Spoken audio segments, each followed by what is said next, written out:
জায়েদ যেমনটি বলছিলেন, দীর্ঘ ৯ বছর পর কিন্তু আজ কিশোরগঞ্জ জেলা বিএনপি ত্রিবার্ষিক সম্মেলন অনুষ্ঠিত হচ্ছে এবং এই সম্মেলন ঘিরে কিন্তু নেতাকর্মীদের মধ্যে আমরা ব্যাপক উৎসাহ উদ্দীপনা দেখতে পেরেছি। আমরা যখন আজকের যে অনুষ্ঠানের যে সম্মেলনস্থল, সেই সম্মেলনস্থলে আসার পূর্বে কিন্তু আমরা পুরো শহরে দেখেছি যে তোরণে কিন্তু পুরো শহর ছেয়ে গেছে। একই সাথে আজকের এই সম্মেলনে কিন্তু যে কাউন্সিলর অর্থাৎ ডেলিগেটদের সরাসরি ভোটে কিন্তু নেতৃত্ব নির্বাচন করবেন তারা, যেহেতু আগামী ফেব্রুয়ারিতে কিন্তু নির্বাচনের একটি সম্ভাব্য সময়কে সামনে রেখে আজকের এই সম্মেলন কিন্তু নেতাকর্মীদের মধ্যে একটি দারুণ উৎসাহ তাদেরকে দিচ্ছে এবং তারা সামনের দিনে এগিয়ে যাওয়ার প্রত্যয় ব্যক্ত করছেন। আমাদের সাথেও আমরা একটু কথা বলতে চাই। আমাদের সাথে উপস্থিত আছেন এখানে বিএনপির জাতীয় নির্বাহী কমিটির সদস্য শেখ মুজিবুর রহমান ইকবাল। আমরা একটু তার কাছে জানতে চাইব, আগামী নির্বাচনকে সামনে রেখে আজকের এই সম্মেলন নেতাকর্মীদের কি বার্তা দিবে?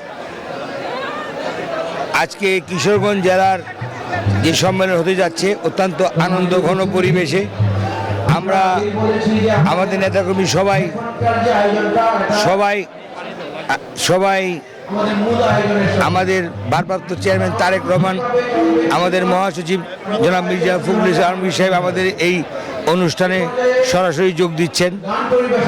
এতে আমাদের পুরো জেলার মানুষ অতি আনন্দিত এবং উৎসাহিত এবং সুষ্ঠুভাবে আজকে এই সম্মেলন ইনশাল্লাহ হবে।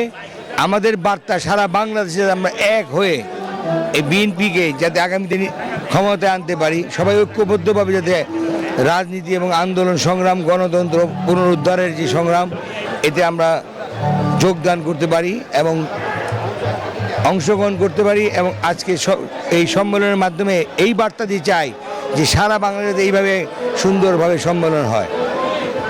ধন্যবাদ। যেমনটি শুনছিলেন, আসলে আগামী নির্বাচনে বিএনপিকে রাষ্ট্র ক্ষমতায় আনার জন্য কিন্তু নেতাকর্মীদের কাছে আজকের এই সম্মেলনকে গুরুত্বপূর্ণ বার্তা প্রদান করবেন। আর আমরা দেখতে পাচ্ছি যে সম্মেলন যেহেতু 11টায় শুরু হওয়ার কথা ছিল, অর্থাৎ আজকের এই সম্মেলন উদ্বোধন করবেন বিএনপি মহাসচিব মির্জা ফখরুল ইসলাম আলমগীর এবং দলের ভারপ্রাপ্ত চেয়ারম্যান তারেক রহমান ভার্চুয়ালি যুক্ত হয়ে প্রধান অতিথির বক্তব্য রাখবেন।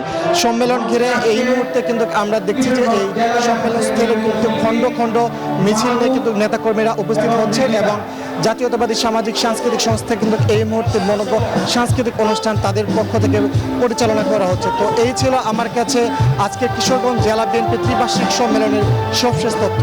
বান্ডেল থাকলে প্রতি সেনমানিতে টাকা বাঁচবে। বিকাশ সেনমানি বান্ডেল কিনে জিতুন প্রতি লেনদেনে।